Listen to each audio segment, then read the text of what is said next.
After decades of sacrifice, Estella believed her son Charles and his elegant wife Amelia would be her comfort in old age. She paid for their home, financed Amelia's boutique, and even co-signed their loans. All in silence, all in love. But one Mother's Day, that illusion shattered. In front of a room full of guests, Amelia slapped her, and Charles, her only son, kept eating. No words, no defense, no shame.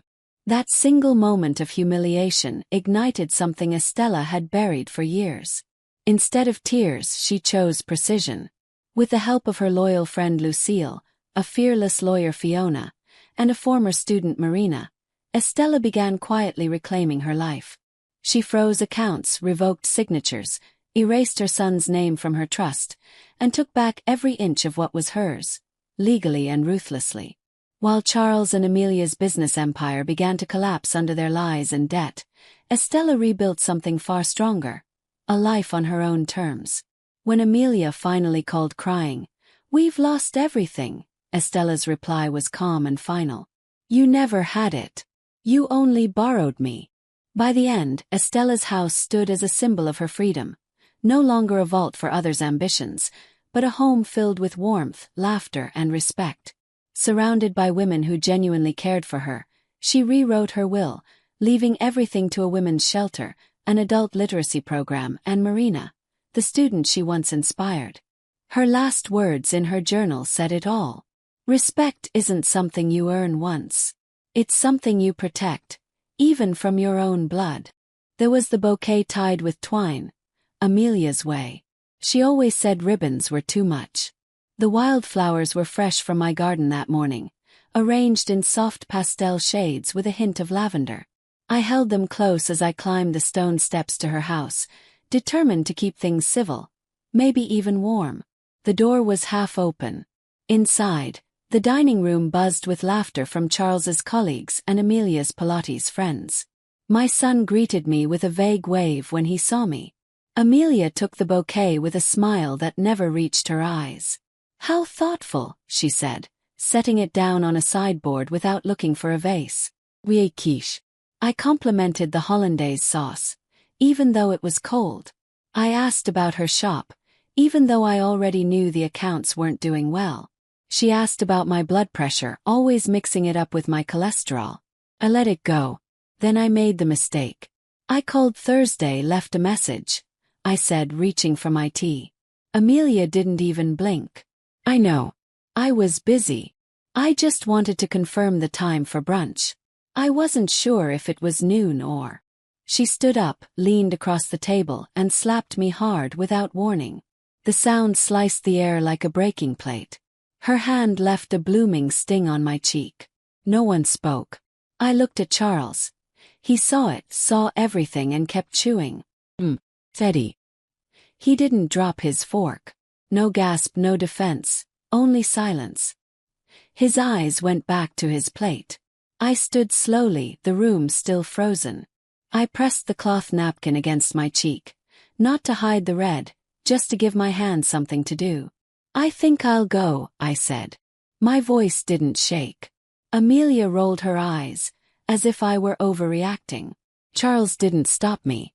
The flowers sat on the sideboard without water, already beginning to wilt. I left them there. My shoes clicked softly against the tile. No one followed me. Outside, the sunlight hurt. By the time I reached the sidewalk, I had already decided what would come next. My feet knew the way home. I let them lead me while my hands trembled slightly at my sides. I didn't bother to wipe the burn on my cheek. The skin had already cooled, swollen but quiet. That part didn't hurt. Not as much as what I saw when I looked at Charles. The walk home took 20 minutes. I didn't run into anyone I knew, but even if I had, I don't think I could have answered the usual Happy Mother's Day. The sun was warm, the world kept spinning, and I was invisible in it. At home, I slipped off my shoes, hung my purse on the hook by the door, and unwrapped the flowers. The petals were slightly bent. I trimmed the stems and placed them in a vase with cold water. Even now, I couldn't throw them away. I went to the study closet, pulled down the safe, and carried it to the kitchen table. The lock clicked open easily. I hadn't touched it in over a year. Inside were my will, a list of authorized users on my credit cards, copies of the mortgage agreement I'd signed without hesitation, everything I had ever done for the family. I unfolded the will and laid it flat on the table. Then I picked up my phone. Lucille answered on the second ring. "Estella," she said softly. "I was just thinking of you. Did you know Charles let her hit me?" Silence. "He just kept eating," I said. Another pause. "Where are you now?" "At home. I'm coming over." "Bring your notebook," I said firmly. "This ends tonight." I put the will back in the safe, closed it, and returned it to the closet. The flowers looked better under the light now. I sat down and wrote a list. Every account to review, every document to amend, every memory I would stop mistaking for proof of love. When Lucille knocked 20 minutes later, I had already set 2 cups of tea and cleared the table for what was coming. When she sat across from me, I slid the list toward her. Her eyes scanned the page, her lips tightening. "This is everything," Lucille murmured. "Almost," I said. "Not counting the favors I never wrote down." Raising Charles had never been the burden people claimed single motherhood to be. It was lonely, yes, but I loved being his anchor. When my husband Raymond died of lymphoma, Charles was only 9. He stopped eating for a week, then started sleeping with the hallway light on. I went back to work full-time in the archives. Took night shifts, packed lunches, reinvented bedtime routines. We made it work. He was a good boy. Quiet, serious, never in trouble. He once wanted to be a teacher, but student loans made him anxious. So I paid the first year. Then the second. He graduated debt-free. When he met Amelia, I smiled. She was polished in a way I never was. Sleek lines, matte lipstick, eyes that measured a room before entering. Gave her space. Let her decorate their apartment. She didn't want my help picking dishes. "My style is too nostalgic," she'd said. I didn't argue. Then they said the apartment was too small. Then the new house felt tight. I signed the mortgage without blinking. When Amelia opened her boutique, I quietly transferred the startup funds. Then again when she renovated, and again when she expanded. "The bank's being slow," she'd said. I confirmed 4 credit cards, each just in case. I never asked to be paid back. I thought they'd remember when I got older. That love would return in the form of presence, of care. Lucille took my hand across the table. "You did nothing wrong," she said softly. I didn't respond. I just looked at the list again. Everything I'd given, every signature, every dollar, was currency I would never get back. But now that the account was overdrawn, I intended to close it. That night after Lucille left, I didn't cry. I sharpened 3 pencils, stacked every document by category, and labeled a manila folder. What they owe me, nothing. Fiona Duran received me the next morning without pretense. Just a nod and an outstretched hand. Her office was lined with books that looked truly read. No music, no scented candles, just clean lines and a chair that didn't try to comfort you too much. "I need to update everything," I said. She didn't ask why. She pulled a legal pad from her drawer, clicked her pen and said, "Start from the top." We moved quickly. Fiona wasn't one for pauses. First I listed the credit cards, then the mortgage, then the boutique transfers that were never formalized. She only stopped once, when I mentioned the last co-signature had been 3 months ago. "So you knew this was coming before the slap?" she asked plainly. "I think I did," I replied. "But I kept choosing not to see it." She nodded. "You're not being cruel," she said. "You're being precise." Fiona began drafting revocation and release letters. She called her assistant to verify account authorizations. We adjusted my trust.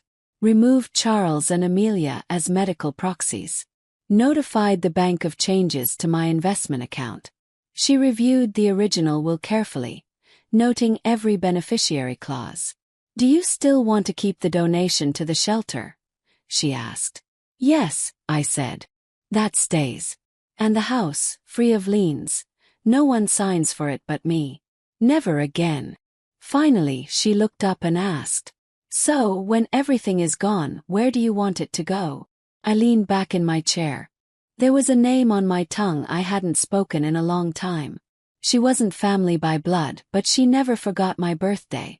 Last year, she sent me a handmade card with a pressed marigold.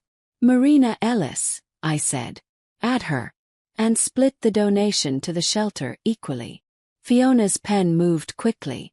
Her assistant slid over the signature forms. I signed each one without hesitation. When I stood to leave, the weight in my chest had changed. It was still there, but now it belonged only to me. And for the first time that felt exactly right. The boutique sat on a corner lot, with huge glass windows and mannequins carefully dressed in flowing fabrics. The sign read Amelia, painted in gold leaf and framed with curling vines. Effortless, curated, everything Amelia valued. I parked half a block away and watched the door open and close while I sipped coffee from a paper cup. A customer stepped out with a branded shopping bag and a frown. It wasn't bad. It wasn't great. Just a business on a slow morning.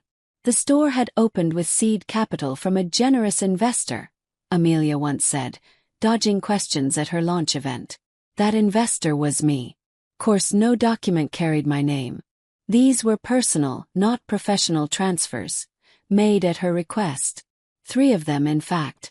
One for the lease deposit, one for her first major order, and one more when the holiday season sold out too fast.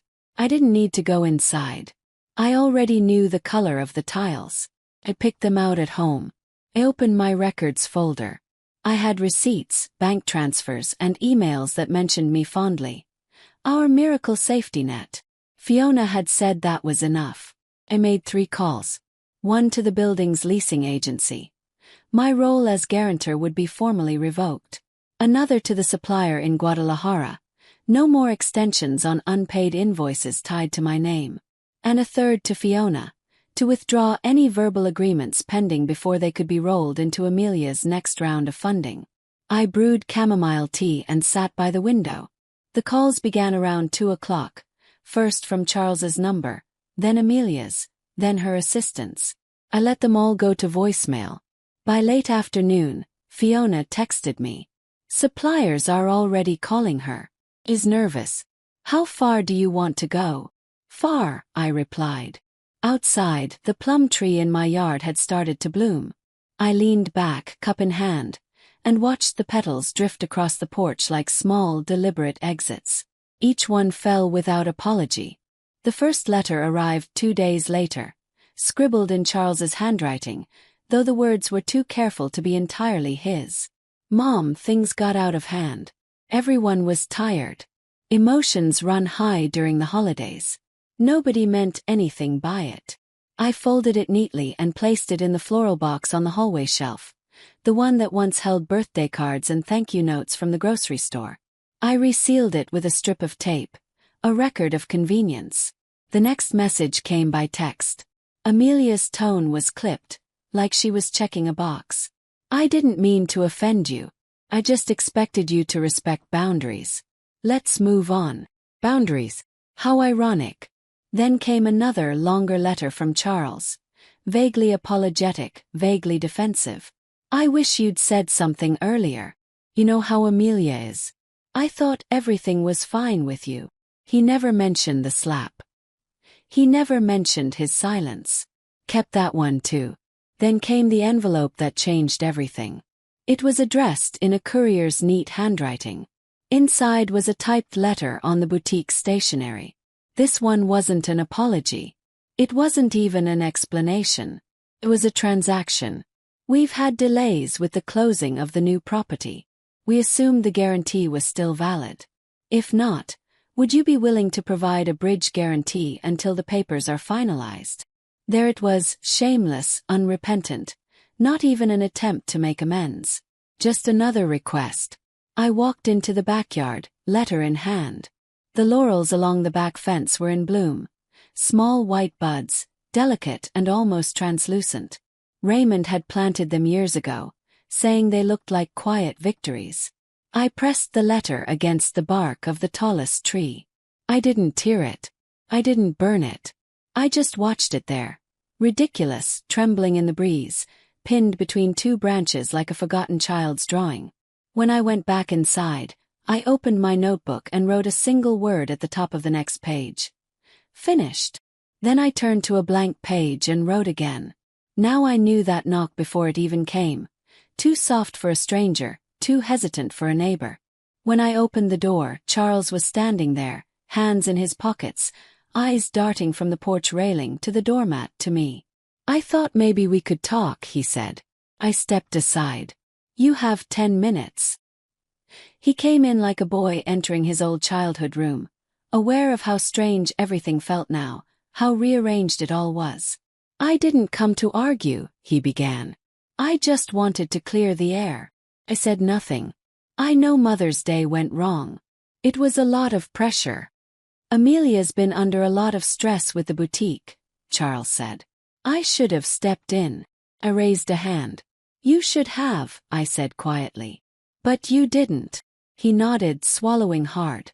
"She didn't mean to, but she did." He opened his mouth, then closed it again. I could see him searching for an angle that wouldn't make things worse, but there wasn't one. "I thought," he said finally, "maybe we could find our way back as a family." I studied his face. My son, the boy who once insisted I sit in the front row at every school play. The teenager who stood beside me at Raymond's funeral without flinching. I leaned forward, my voice steady. "Did you ever think about defending me? Not afterward, not in private, but in that moment. When it mattered." His mouth moved as if he wanted to answer, but no words came out. I stood up.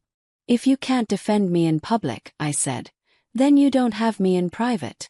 His eyes dropped. He nodded slowly. There was no fight left in him now, only the weight of consequence. I walked him to the door. We didn't hug. We didn't shake hands. He paused on the steps, as if waiting for me to call him back. I didn't. I closed the door gently, locked it, and exhaled. The house was still. I walked to the dining room and opened the drawer of the sideboard. Inside, a stack of invitations sat sealed and addressed. I hadn't celebrated my birthday properly in years. There had been store-bought cakes, lukewarm brunches, cards signed with generic wishes, but nothing that felt truly mine. This year, I'd be turning 77. I decided to set the table myself.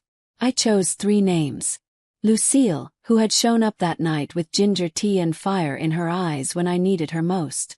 Fiona, whose paperwork had been a scalpel, precise and fearless. And Marina Ellis, my former student from decades ago, now raising her own child while teaching part-time and taking night classes. She once told me, "You're the reason I didn't give up." I found the thick stationery I'd kept in my roll-top desk, ivory with embossed edges. I wrote each invitation by hand. No group messages, no social media posts, just ink, warmth, and intent. I told them dinner would be at my house. Nothing fancy, just good food and a story or two. I folded each letter carefully and added something personal to each one. My lemon cake recipe. For Lucille, a clipped article about senior protection law reform. For Fiona and Marina, a photograph. In it, I was 30, standing on the steps of the old university building. My hair was tied back, my skirt too long, laughing at something out of frame. That version of me still lived here, buried beneath the mother, the widow, the financial support system. I slipped the photo into Marina's envelope with a note. "Remember who I was before I became your safety net." On the table I laid out cloth napkins, the good ones. I polished Raymond's silver and opened the windows to let in the late spring air. I didn't check the mail that day. I didn't care if Charles sent anything. The women I'd chosen would come, not because they owed me, but because they wanted to. There was no history of disappointment with them. Only shared survival, small gestures, and honest conversations, the kind that can build a new life. I folded the last napkin and lit the candles, just as the front gate creaked open. The call came just after 9, as I was pouring the leftover coffee into a thermos for Marina to take on her way home. "It's Fiona," said the voice on the phone. "Do you want to sit down?" I didn't. "The boutique lease is in default," she continued. 2 payments missed, and the landlord's taking action. And the beach house deal that fell through too. They used your name as collateral without your consent. I inhaled through my nose, slow and even. It's a crime possibly, Fiona said. But they'd have to press it. And frankly, I don't think they'll want any more attention. Their lender already knows. Consequences are coming. Thanked her. She paused before adding, "This doesn't surprise you, does it?" "Not one bit," I said. I hung up and finished tidying the table. The wine glasses still bore fingerprints. The plates were stacked in the sink. The night had left its mark, but not a mess. Later my phone rang again. This time it was Amelia. Her voice cracked before she said my name. "Estella, we've lost everything." Closed my eyes. Not out of sadness, but because of that final, clean click of clarity. "You never had it," I said. "You only borrowed me." The silence that followed was deep and unfinished. I hung up before she could answer. Outside the wind picked up. I stepped onto the porch and watched it sweep the dry petals across the yard. Plum, laurel, and something I couldn't quite name. The house behind me stood firm, finally mine. Not a storage space for someone else's ambitions. Not a vault for silenced resentments. They had built a life on what they thought I could endlessly give.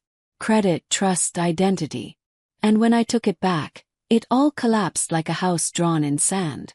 But this home, my home, I had built from the ground up. And now it was free. Free from promises I never made. Free from those who confused love with leverage. I went inside and locked the door. The kitchen still smelled of rosemary and citrus. In the living room, the gift bags were still unopened. And someone had left a note under a teacup. The note was from Marina. Just a few lines, written in looping cursive. "Thank you for making room for me. I've never seen a woman command a room like that, without raising her voice." I tucked it into the front flap of my journal, where it would live between grocery lists and unfinished poems. Dinner had been simple.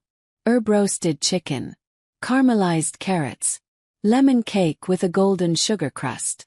Food that didn't demand attention, but left no one hungry. Lucille brought a bottle of something red and expensive. Fiona offered to wash the dishes. "Just this once," she said. Marina stayed almost until midnight. Her son asleep on her shoulder, whispering, "I'll tell him about tonight someday." No one interrupted. No one checked their phone mid-sentence. No one asked for anything I didn't give freely. The next morning, I opened the envelope Fiona had left. Inside was the final draft of my will, clear and unmistakable. The boutique and the house were no longer mentioned.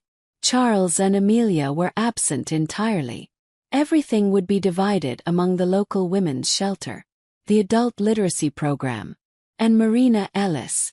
No more passive hopes. No more silent wishes that someone might remember me fondly. If I left them enough. I signed it. Then I made tea, opened my journal and wrote, "Respect isn't something you earn once. It's something you protect, even from your own blood." I let the page dry before closing the cover. The air outside was warm and still. I opened the windows wide and let it in. The table was still set from the night before.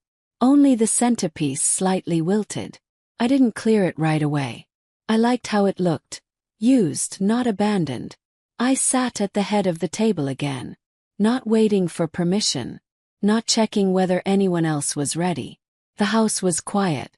And for the first time, so was I. But it wasn't the silence of being ignored. It was the silence of having said everything that needed to be said.